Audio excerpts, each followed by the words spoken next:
सभी को मेरा नमस्कार। मैं सुमन शर्मा आप सबका स्वागत करती हूँ। जैसा कि आप स्क्रीन पे देख रहे हैं कि मेरा आज का विषय हिंदी निबंध का उद्भव और विकास। हिंदी निबंध का उद्भव और विकास सबसे पहला पॉइंट बनता है इसमें। हिंदी निबंध का विकास या उद्भव कैसे हुआ।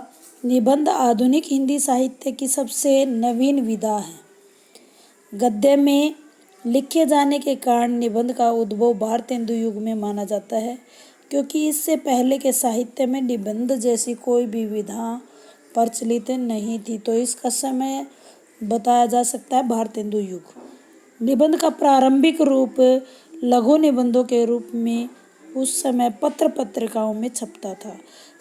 समकालीन पत्र पत्रिकाएं जैसे हरिश्चंद्र चंद्रिका, उदंत मार्तंडे, बंगदूत, बनारस अखबार इत्यादि निबंधों के विकास में इसने महत्वपूर्ण भूमिका निभाई। सबसे पहले हमने इसके उद्भव की बात करी है। अब निबंध का जो है अर्थ क्या होता है उसके बारे में मैं आपको बताना चाहूँगी। निबंध संस्कृत भाषा का शब्द है। इसका अर्थ होता है सवार कर सीना। प्राचीन काल में हस्तलिखित ग्रंथों को सवार कर सिया जाता था। इस प्रकार की प्रक्रिया को निबंध कहते थे, परंतु आधुनिक युग में ऐसे शब्द का अर्थ में इसे प्रयुक्त किया जाता है। हिंदी में जो है निबंध शब्द का प्रयोग किया जाना शुरू कर दिया इस विधा के रूप में। परिभाषित कैसे करेंगे इसको।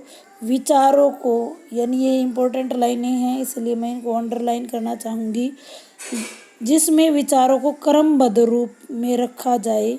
निबंध के लेखन में अध्ययन और विषय का ज्ञान आवश्यक होता है। निबंध की जो सबसे महत्वपूर्ण विशेषता है, इसमें विचारों का क्रमबद्ध रूप होता है। प्रथम मौलिक निबंध जो है डॉक्टर शिव सिंह चौहान और आचार्य रामचंद्र शुक्ल ने भारतेंदु जी को ही प्रथम निबंधकार माना है, जबकि डॉक्टर गणपति चंद्रगुप्त ने राजा शिव प्रसाद सितारे हिंद की रचना राजा भोज का सपना को प्रथम निबंध स्वीकार किया है। परंतु सत्य तो यह है कि हिंदी की प्रथम मौलिक निबंध लिखने का श्रेय भारतेंदु हरिश्चंद्र को ही जाता है, क्योंकि हिंदी निबंध का व्यवस्थित इतिहास भारतेंदु के समय में ही आरंभ हुआ है। अब निबंध के विकास की बात करते हैं तो इसे हम 4 भागों में बांटकर अध्ययन की दृष्टि से इसको सरल बनाने के लिए 4 भागों में से बांटा जाता है। प्रथम है भारतेंदु युग, जिसका समय 1857 से 1900। द्विवेदी युग, जो कि आचार्य महावीर प्रसाद द्विवेदी के कारण इस युग का नाम द्विवेदी युग पड़ा है, 1900 से लेकर 1920। जो मुख्य और स्वर्णिम काल जिसको कहेंगे शुक्ल युग, 1920 से लेकर 47, और शुक्लोत्तर यानी शुक्ल के बाद का जो समय है 1947 के बाद का। आइए एक एक करके हम इसका अध्ययन करते हैं। सबसे पहले भारतेंदु युगीन निबंध विकास यात्रा का प्रथम चरण इसे माना जाता है। इससे पूर्व गद्य लेखकों ने रचनाएं जो लिखित तो होंगी लेकिन हमारे पास उपलब्ध नहीं है। भारतेंदु युग में देशभक्ति की भावना, राष्ट्रीय चेतना, समाज सुधार, धार्मिक रूढ़ियों का खंडन, राजनीति, भारत के प्रति गौरवगान और हिंदी भाषा का समर्थन आदि विषयों को लेकर निबंधों की रचना की गई। भारतेंदु जी ने भी अंग्रेज स्तोत्र, बादशाह दर्पण,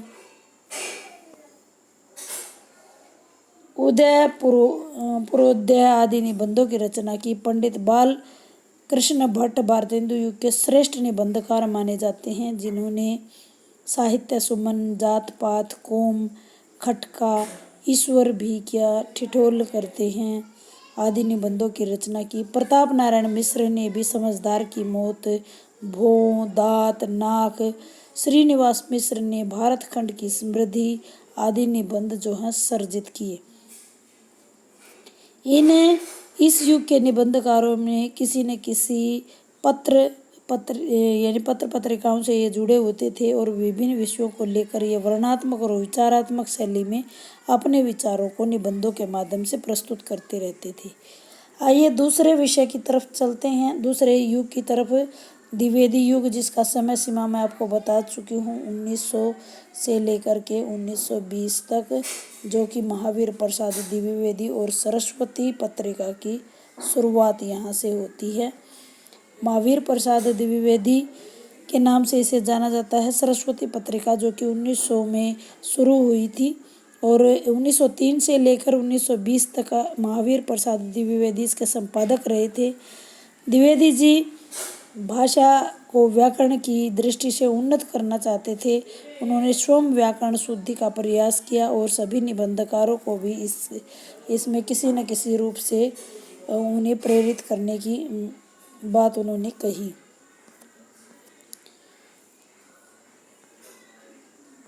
आइए इसके अगले विषय पर चलते हैं।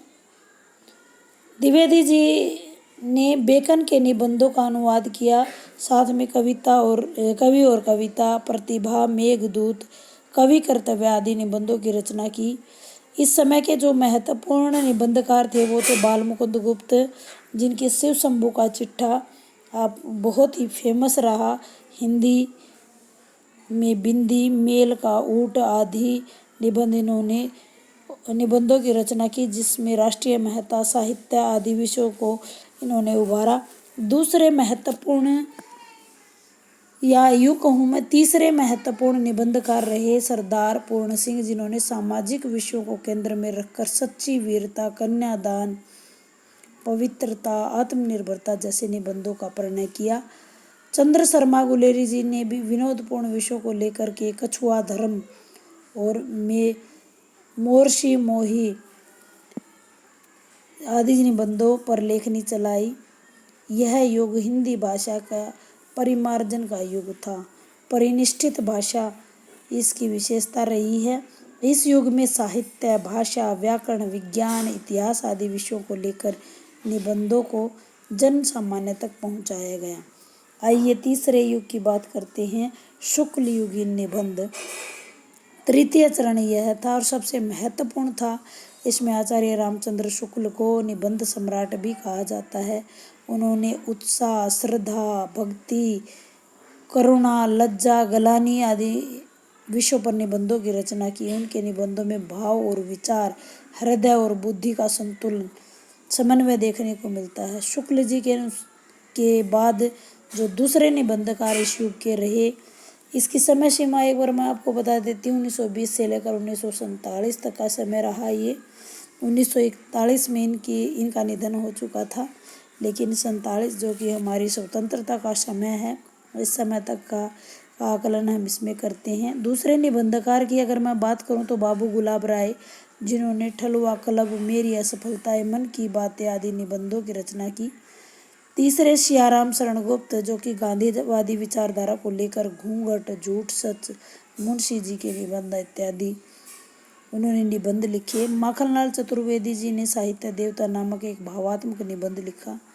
महादेवी वर्मा ने भी विचारात्मक निबंधों में अतीत के चलचित्र, स्मृति की रेखाएं, श्रृंखला के कड़ियाँ, जो कि बहुत ही ज़्यादा प्रसिद्ध हैं।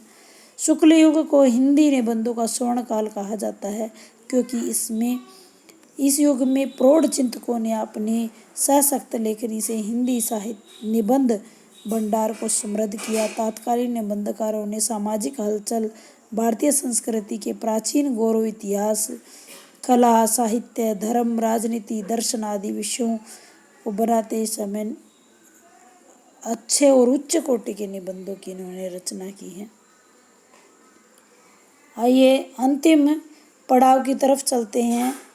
शुक्ल युग के बाद की शुक्लोत्तर युग, स्वतंत्रता के बाद का समय।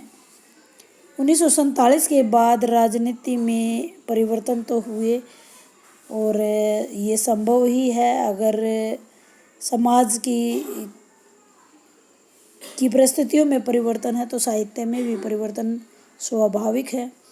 शुक्ल जी ने हिंदी निबंधों को जो नया आयाम प्रदान किया, उनका विषय क्षेत्र, वैचारिकता और भाषा शैली की दृष्टि से चहुमुखी विकास होना शुरू हुआ। शुक्लोत्तर हिंदी निबंधकारों में आचार्य रामचंद्र हजारी प्रसाद द्विवेदी की कल्पलता, अशोक के फूल, विचार प्रवाह आदि निबंधों की रचना हुई। नंद दुलारे वाजपेयी ने आधुनिक साहित्य, नया साहित्य आदि निबंध लिखे। शांति प्रिय द्विवेदी ने समीक्षात्मक निबंध, संचारणी, युग और साहित्य, धरातल, संकल्प इत्यादि निबंधों की रचना की। डॉक्टर वासुदेव शरण अग्रवाल ने पुरातत्व एवं भारतीय साहित्य संस्कृति से ओतप्रोत निबंध लिखे, जिसमें पृथ्वीपुत्र, मातृभूमि, कला और संस्कृति आदि प्रमुख रहे। डॉक्टर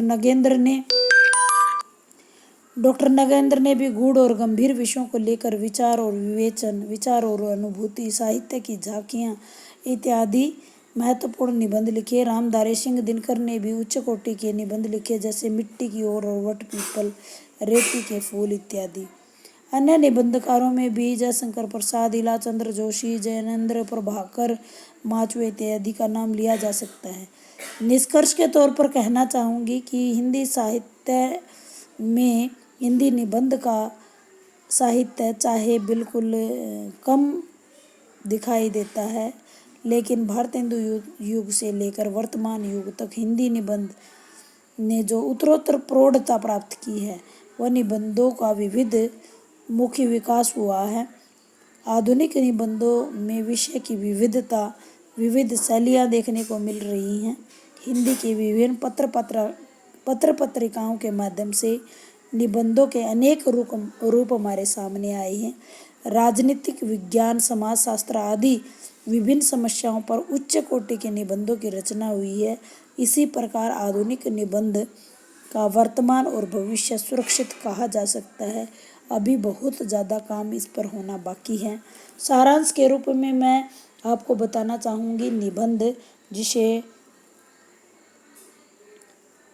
ऐसे इंग्लिश में कहा जाता है, उसका रूपांतरण माना जाता है। 4 भागों में हम इसको बांट सकते हैं। पहला मैंने बताया आपको, भारतेंदु युग से शुरुआत है इसकी, भारतेंदु युग। दूसरा है द्विवेदी युग,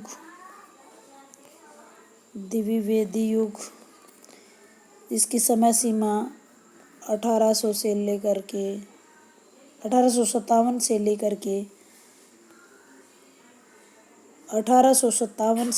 के 1900 तक का समय। द्विवेदी युग जो है 1900 से लेकर के 1920 तक का समय। फिर शुक्ल युग है, शुक्ल युग हम 1920 से लेकर 1947 तक का समय कहेंगे। और शुक्ल के बाद का समय शुक्लोत्तर युग जो है 1947 के बाद का से अब तक का समय है। उम्मीद करती हूँ निबंधों की यह श्रृंखला, निबंध उद्भव और विकास आपको स्पष्ट हो गया होगा। थोड़े से ही यानी सारगर्भित रूप में इसे प्रस्तुत किया गया है। उम्मीद करती हूँ जानकारी आपको अच्छी लगी होगी और आपके लिए लाभदायक सिद्ध होगी। धन्यवाद।